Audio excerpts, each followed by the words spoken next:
श्री नामग्याल जी। धन्यवाद सभापति महोदय, आपने मुझे इस महत्वपूर्ण बिल पे चर्चा करने का जो मौका दिया, मैं इसके लिए आपका आभार हूं। सभापति महोदय, आज भारत के इतिहास में वो दिन है,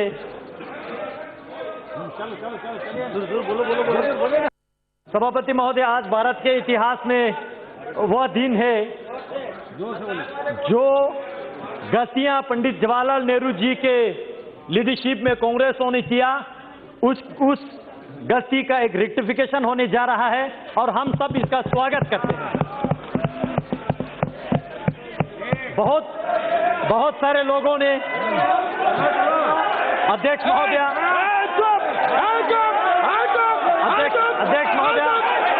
बोलने दीजिए, आप लोगों का मैंने सुना, बहुत बोला आप लोगों ने बोला, बैठिए, बोलने दीजिए, सुनने की क्षमता रखिए, सुनने की क्षमता रखिए। अध्यक्ष जी, बैठिए, आप भी बैठ जाइए, प्लीज बैठ जाइए, आप भी बैठ जाइए, बोलने दीजिए। अध्यक्ष जी, हाँ बोलिए। पूरे चर्चा को मैं अच्छी तरह से सुन रहा था और बहुत लोगों ने, मुझे खुशी हुआ, बहुत लोगों ने लद्दाख, लेह, करगिल के जिक्र किया, लेकिन मैं जानना चाहता हूं क्या वाकई वो लद्दाख जानते हैं ये लोग?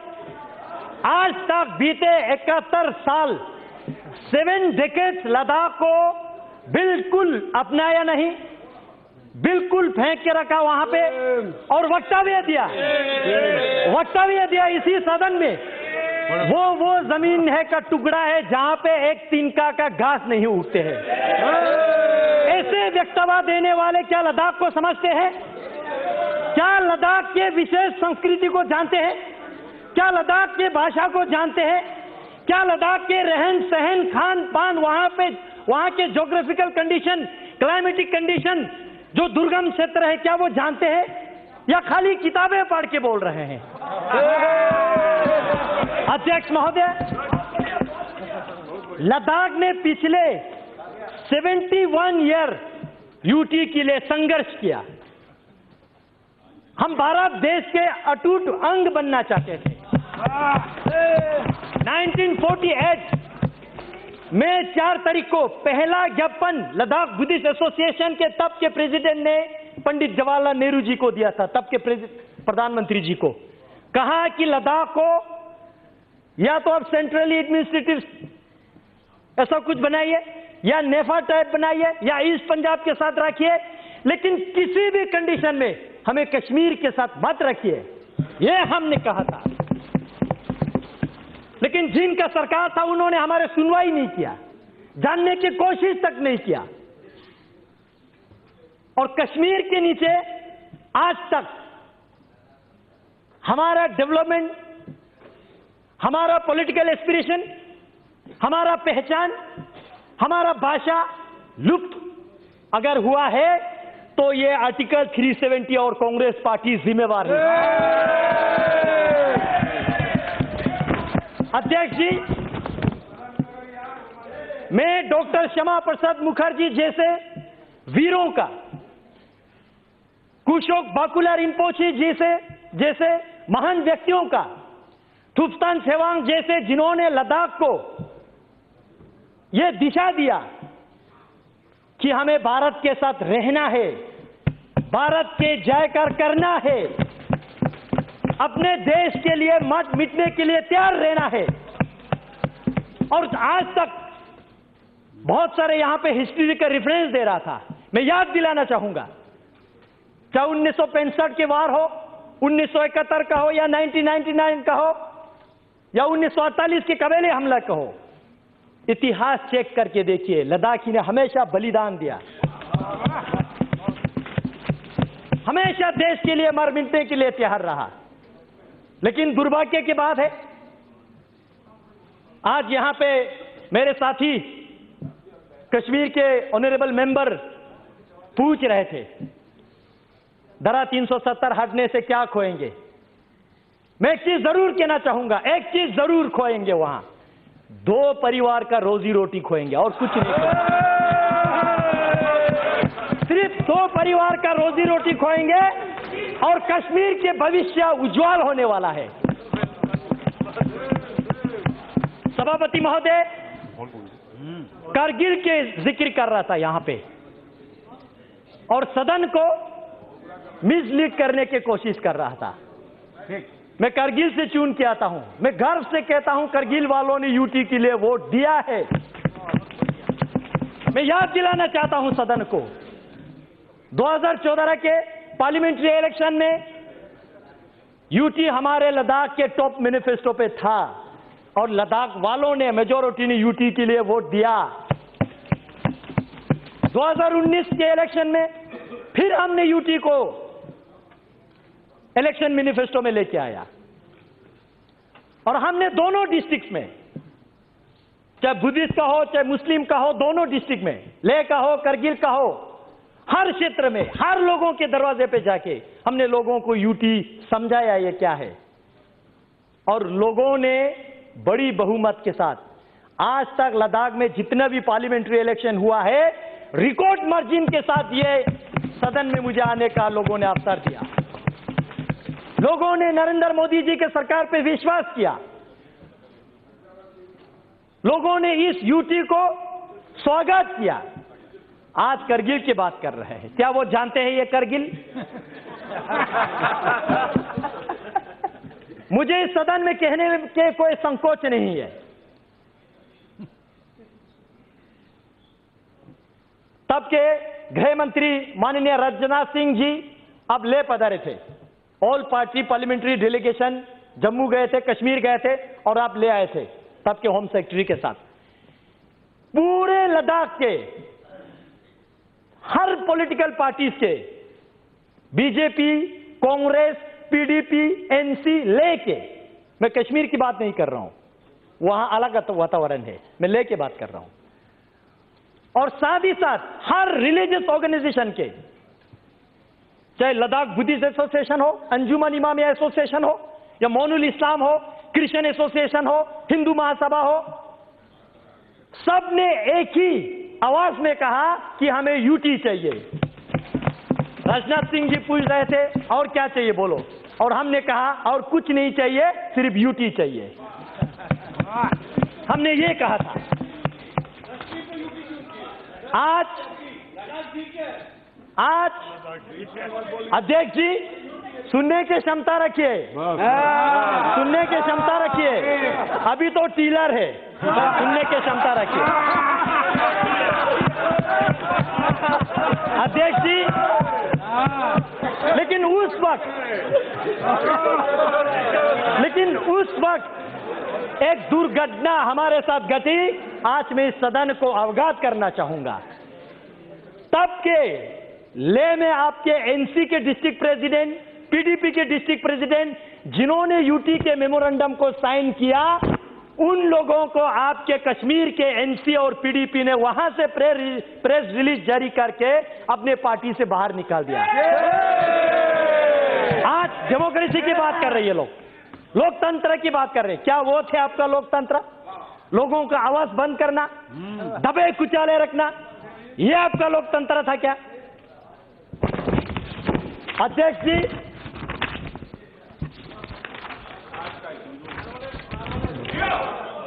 जी, मैं कल 11 बजे राज्यसभा के चर्चा शुरू होने से अभी तक मैं सुन रहा था, बहुत लोगों ने इक्वलिटी की बात किया। धारा 370 जाएगा तो जम्मू कश्मीर में इक्वलिटी नहीं रहेगा, ये होगा वो होगा। मैं सदन से पूछना चाहता हूं, आपके माध्यम से इस सदन में मैं उनको पूछना चाहता हूं जो ऐसा वक्तव्य देते हैं। आपने जब भारत सरकार से फंड लेते समय जम्मू कश्मीर लद्दाख तीनों क्षेत्र आप फंड लेके जाते हो, जब लद्दाख में विकास करने के लिए आते हो तो पूरे लद्दाख के फंड आप कश्मीर में खा जाते हो। क्या ये आपका इक्वालिटी है? क्या ये है आपका इक्वालिटी? जम्मू कश्मीर में 2 कैपिटल है, एक समर कैपिटल और एक विंटर कैपिटल। मैं पर्टिकुलरली मेंशन करके मैं आपको कह रहा हूं, दोनों वहां पे सिविल सेक्रेटरीट है। आप डेटा खोल के देखिए, उस सिविल सेक्रेटरीट में लद्दाख के कितना मुलाजिम है? क्या यह है आपका इक्वालिटी? अगर आप 1000 एम्प्लॉयज क्रिएट करते हो, जॉब क्रिएट करते हो, जम्मू वाले तो खैर लाट झगड़ के कुछ ले लेते हैं, लेकिन लद्दाख वालों को 10 नौकरियां भी आप नहीं देते। क्या यह है आपका इक्वालिटी? हसनैन मसूदी जी यूनिवर्सिटीज की बात कर रहे थे। मैं उनके साथ कांग्रेस वालों को याद दिलाना चाहता हूं।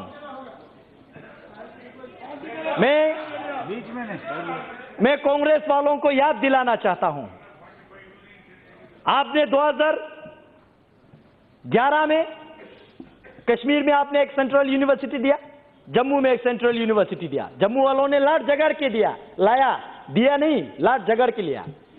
लेकिन उस वक्त में स्टूडेंट यूनियन का लीडर था। हमने जम्मू में जितने पढ़ाई करने वाले स्टूडेंट को रोड पे लाके इनके खिलाफ काले पट्टी बांध के हमने सेंट्रल यूनिवर्सिटी का मांग किया। लद्दाख में एक भी हायर एजुकेशन के इंस्टीट्यूशन इन्होंने नहीं दिया। क्या यह है आपका इक्वालिटी? यह है आपका इक्वालिटी? हाल ही में यूनिवर्सिटी दिया तो नरेंद्र मोदी जी ने दिया।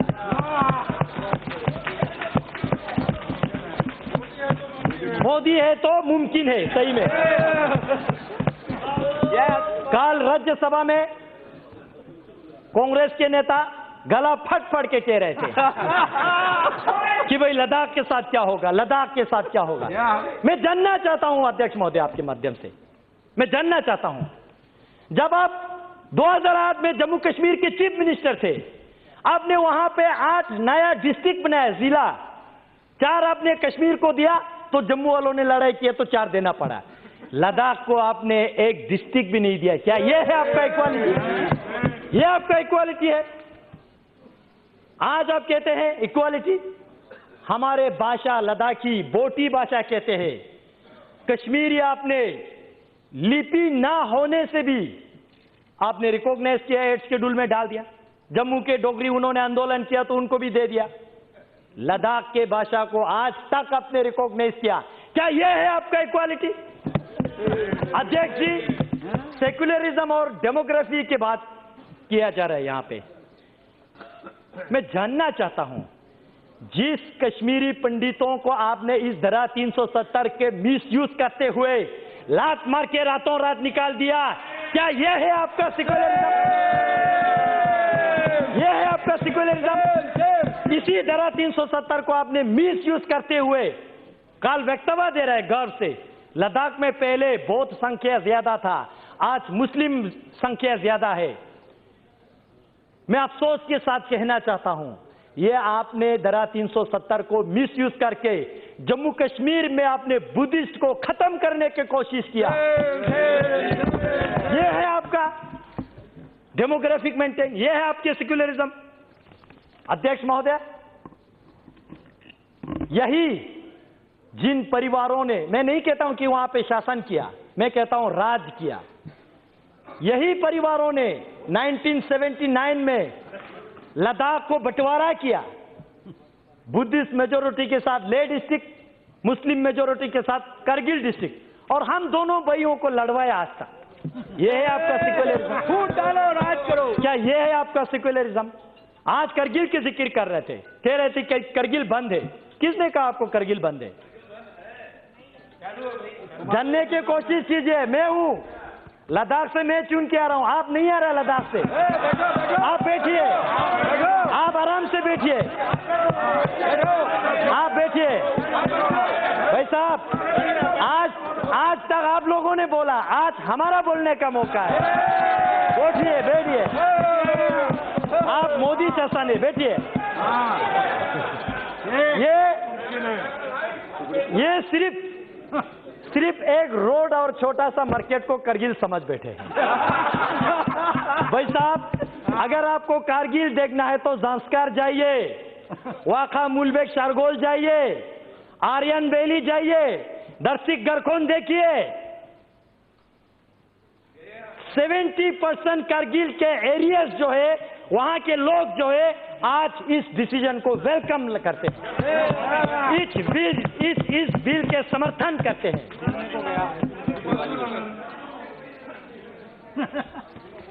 अध्यक्ष जी, आज ये वही वक्तव्य दे रहा है। अध्यक्ष जी सुनिए सुनिए, मौका दीजिए, बोलने की क्षमता रखिए। मैं आपकी तरह किताबें पढ़ के नहीं आता हूं, लेकिन ग्राउंड की रियलिटी महसूस करके। अध्यक्ष जी, कारगिल में जो अभी कह रहा है, ये इन्होंने फोन करके करवा रहा है।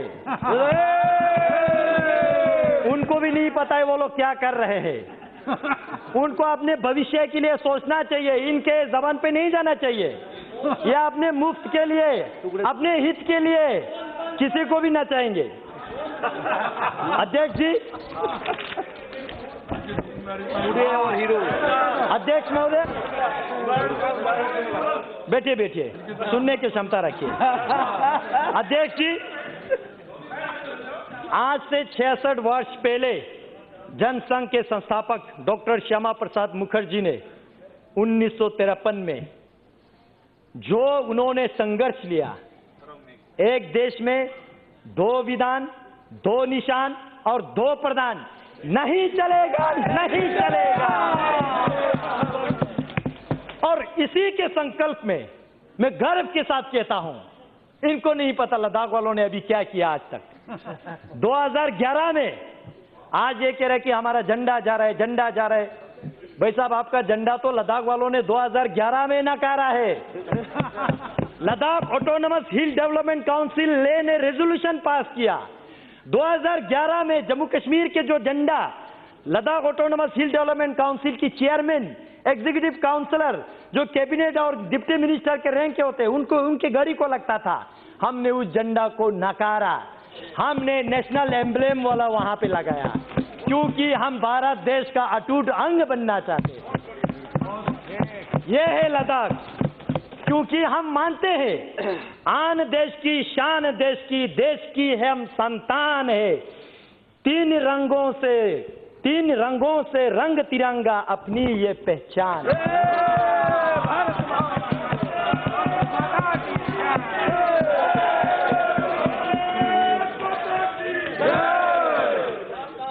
अध्यक्ष जी,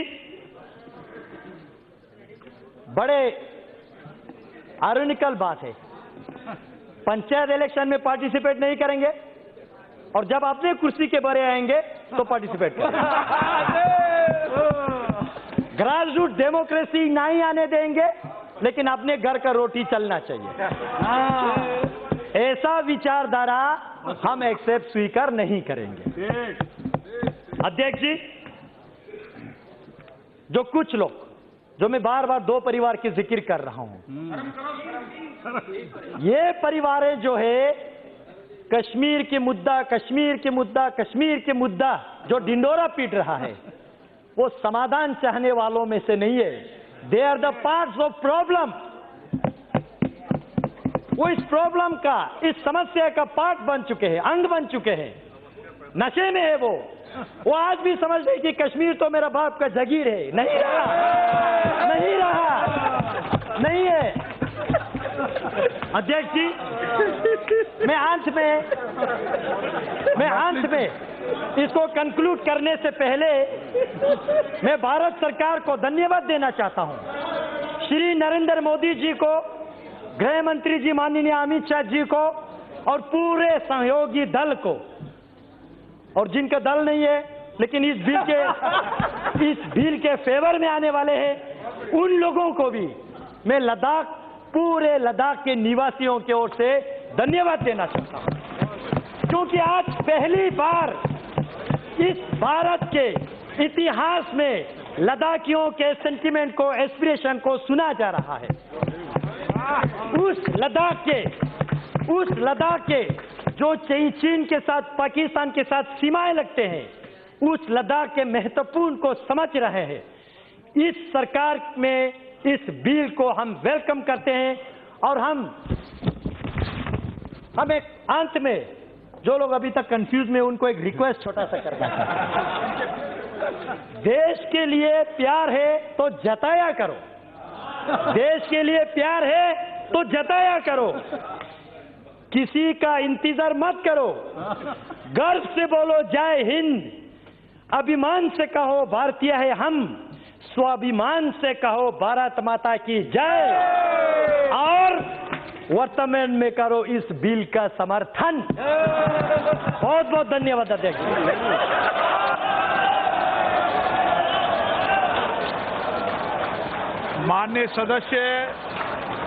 माननीय सदस्य बहुत लंबी लोकसभा क्षेत्र से आते हैं और मैं देखता हूं सदन में हमेशा सार्वगर्भित बात कहते हैं माननीय सदस्य। मैं जानता हूं माननीय सदस्य बहुत लंबी लोकसभा क्षेत्र है और नौजवान होकर जब भी सदन में बोलते हैं, मैंने जब भी देखा अच्छा बोलते हैं। ऐसे माननीय सदस्यों को सबको अप्रिशिएट करना चाहिए। श्री